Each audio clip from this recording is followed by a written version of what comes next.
محمود كهربا. محمود واحد عليه واحد. محمود الودوه ممتازه. محمود مره اولى مره ثانيه فرصه المرور.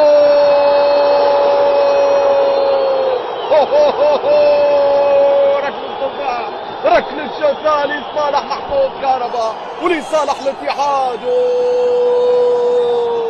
ركله جزاء للاتحاد في الدقيقه 62 من احداث المباراه. حكم المباراه عبد المنعم ابو صلوعه يصفر عليه ركله جزاء بعد تدخل المدافع محمد بازوكا على محمود كهربا.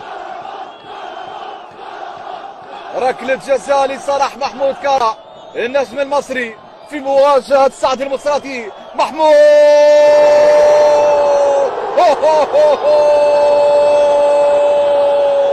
جول جول جول جول جول عن طريق كهربا يفتتح باب التسجيل لصالح الاتحاد. 1-0 للاتحاد على المجد.